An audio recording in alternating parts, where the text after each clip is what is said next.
आप देख रहे हैं सूत्रकार समाचार। झारखंड भाजपा के पूर्व प्रदेश अध्यक्ष सह राज्यसभा सदस्य दीपक प्रकाश ने राज्यसभा के शून्यकाल में झारखंड से हो रहे पलायन का मामलों को उठाया है। दीपक प्रकाश ने कहा कि झारखंड राज्य लोहा, तांबा, सोना, अब्रक, बॉक्साइट, यूरेनियम सहित कई अनिज खनिज संपदा से परिपूर्ण राज्य है। खनिज संपदा से परिपूर्ण होने के कारण कई उद्योग वहां लग सकता है, लेकिन राज्य सरकार की नीति के कारण इसमें बाधाएं हैं। उन्होंने कहा कि केंद्र सरकार की सभी अहर्ता को पूरा करने के बावजूद भी राज्य सरकार की गलत नीति के कारण झारखंड के माइंस आज बंद है। केंद्र सरकार के द्वारा खदानों का लीज में आवंटन किया जा रहा है, परंतु राज्य सरकार की गलत नीति और नियति के कारण उद्योगपतियों के लिए भूमि अधिग्रहण नहीं हो पा रहा है। उद्योग लगने से रोजगार सृजित हो जाती है, लेकिन वर्तमान राज्य सरकार की नीति और नियति में खोट के कारण आज वहां से उद्योग और उद्योगपति पलायन कर रहे हैं। उद्योग नहीं लग पाने के कारण झारखंड के युवा बेरोजगार का दंश झेल रहे हैं, साथ ही आपराधिक संगठनों में शामिल हो रहे हैं। कोयला, तांबा, सोना, ग्रेनाइट, यूरेनियम, लिथियम, बॉक्साइट ऐसे अनेक खनिज संपदा से परिपूर्ण प्रदेश है सर। मैं आज इस विषय को आपके सामने इसलिए रखना चाहता हूं कि वहां पर जिस प्रकार से खनिज संपदा से परिपूर्ण वो प्रदेश है, लेकिन वहां की राज्य सरकार की नीति और नियत में खोट है सर।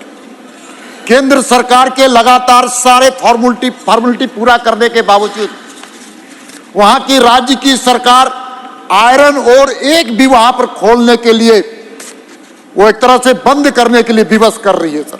वहां एक भी आयरन और खुला हुआ नहीं है सर। साथ ही साथ हम सबको जानते हैं कि कोयले की यहां पर ऑक्शन होने के बाद लोगों को लीज मिल रहा है, लेकिन जमीन का अधिग्रहण उस राज्य की सरकार के नियत में खोट होने के कारण नहीं मिल पा रहा है, जिसके कारण उद्योग और उद्योग के माध्यम से रोजगार का जो सृजन होता है उसमें कुल मिलाकर के बाधा पड़ी हुई है और वहां से उद्योग और उद्योगपति लगातार पलायन कर रहे हैं दूसरे प्रदेश में।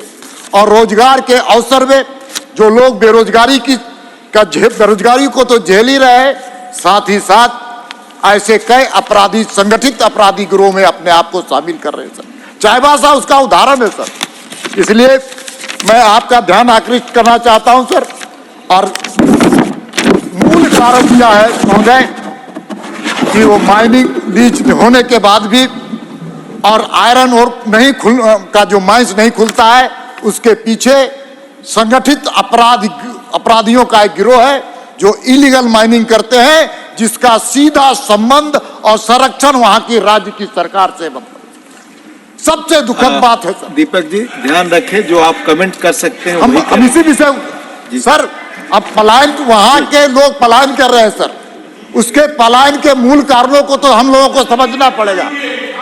हम केरल की बात नहीं कर रहे हैं, हम केरल की बात नहीं कर रहे हैं, केरल की बात नहीं कर रहे, हम भ्रष्टाचार की भी बात नहीं कर रहे हैं, वहां के जमीन घोटाले की बात नहीं कर रहे, वहां के शराब घोटाले की भी बात नहीं कर रहे, वहां पर कोयले घोटाले की भी बात मैं नहीं कर रहा हूं। मैं तो जी आपका समय खत्म होने वाला है, आप अपने मुद्दे पर बोलिए, अपने मुद्दे पर बोलिए महोदय। हम सब कोई जानते हैं रोजगार के सृजन के लिए।